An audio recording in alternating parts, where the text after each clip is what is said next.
کہ عورتوں کی تعلیم کے اوپر بہت زیادہ فوکس کیا گیا ہے اسلام کے اندر. پھر ان کے حقوق کے بارے میں یعنی اس سے پہلے، اسلام سے پہلے اگر آپ دیکھ لیں تو جو وہاں پر جہالت کا دور تھا، جہاں جہالت تھی تو وہاں پر یہ ہوتا تھا کہ عورتوں کو دفن کر دیا جاتا تھا. پھر ان کو غلام سمجھا جاتا تھا. مطلب ایک وقت تک عورتوں کی تجارت پوری دنیا کے اندر کی جاتی تھی اور انہیں صرف ایک استعمال کرنے والی چیز سمجھا جاتا تھا، جو کہ اسلام کے آنے سے اس کے اوپر قدغن لگی، اس کو حقوق ملے، اور یہاں تک کہ اسلام نے ان کو جائیداد میں حقوق کی وراثت کی بات ہے.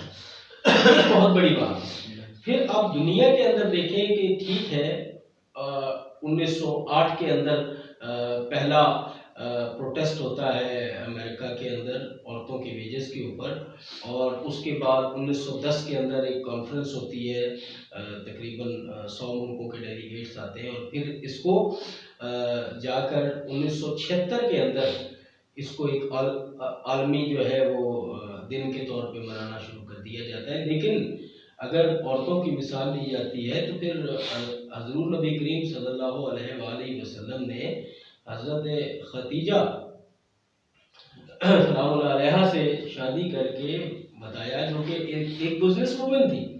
دیکھیں یہ جو رسول پاک نے رشتہ کیا، حالانکہ رشتوں کی کمی تو نہیں تھی، ہاشمیوں کے اندر بھی بہت سارے رشتے تھے، لیکن میرے رسول کا جو ہر قدم ہے، جو ہر میرے رسول کا عمل ہے، اس کے اندر ہمارے لیے کوئی نہ کوئی سبق ہے. اور وہ سبق یہ تھا کہ اگر ورکنگ وومن سے شادی کی جا رہی ہے تو اس کا مقصد ہے کہ انسانوں کو بتایا جائے کہ عورتوں کا کام کرنا کوئی غلط بات نہیں ہے. یہاں پر میں کانسیپٹس کلیئر کر دینا چاہتا ہوں. جو لوگ سمجھتے ہیں کہ شاید جو غیر مسلم ہمیں بھی دیکھ رہے ہوں گے، ہو سکتا ہے شاید کوئی دیکھے، تو ہمارے یہاں یہ ایسا نہیں ہے، کیونکہ رسول پاک نے خود ورکنگ وومن کے ساتھ شادی کی جنہوں نے بہت بڑی تاجرہ مشہور تھی. اسی طرح ان کی پھر خدمات دیکھیں آپ کہ مردوں کے شانہ بشانہ، یعنی پاک بی بی نے پوری اپنی مطلب زندگی ان کے ساتھ بسر کی، اور اسی طرح دیگر ازواج مطہرات نے اپنا ٹائم گزارا.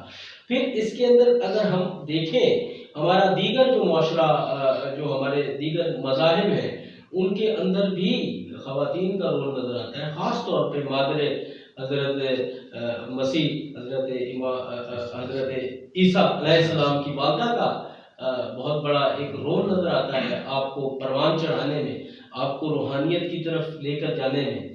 تو آج کا جو مقام ہم بھول گئے ہیں، اپنے آباء و اجداد کے ان طریقے کو بھول گئے ہیں. آج یہاں تک ہے کہ عورتوں کے ساتھ ظلم بھی کیا جا رہا ہے. تو ہم اس کی مذمت کرتے ہیں اور پہچانیں یہ وہ ہے جو آپ کے گھر کو، آپ کے ایک مکان کو گھر بناتی ہیں. یہ وہ ہے جو آپ کے بچوں کی پرورش کرتی ہیں. یہ وہ ہے جو آپ کی غیر موجودگی میں آپ کے گھر کو سنبھالتی ہیں. اگر ان کی قدر نہیں کریں گے تو کوئی معاشرہ جو ہے وہ قائم نہیں رہ سکتا جہاں پر عورت کی عزت نہ ہوگی. ہمیں وہ اپنی پرانی اقدار، اسلامی اقدار اور انسانی اقدار کو جگانا ہوگا اور عورت کو عزت دینی ہوگی، تبھی ہم اپنے معاشرے کو آگے چلا سکتے ہیں. ماشاءاللہ بہت ہی خوبصورت بات کر رہے تھے کیسر بھائی کہ عورت جو ہے نا، اگر ایک اچھی ماں ہے، عورت ہوتی اچھی ہے، لیکن برا ہم کرتے ہیں، ہمارا معاشرہ کرتا ہے. اگر آپ کے گھر میں عورت کو اچھے اس کے حقوق مکمل دیے جائیں، اس کو تعلیم دی جائے، اسلام کی تعلیم دی جائے، دین کی تعلیم دی جائے، دنیا کی تعلیم دی جائے، صرف دنیا کی بھی تعلیم دی جائے، اور پھر عورت کو اس کے ساتھ جو بچے پروان چڑھتے ہیں، جن بچوں کی وہ پرورش کرتی ہے، تو میں کہتا ہوں کہ گھر سے پہلی جو ہے نا بچے کی دستگاہ، وہ ماں کی گود ہے.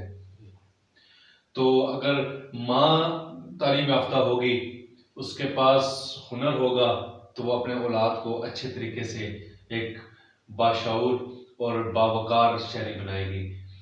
تو دعا ہے کہ اللہ رب العزت ہم سب کے جان مال عزت ابرو میں برکت عطا فرمائے، اور ہمارے ملک پاکستان کی خیر فرمائے، اور ہماری دنیا میں جتنی بھی خواتین بستی ہیں، اللہ رب العزت سب کے مال میں، جان میں، عزت میں، ابرو میں برکت عطا عطا فرمائے. وما علینا الا البلاغ المبین.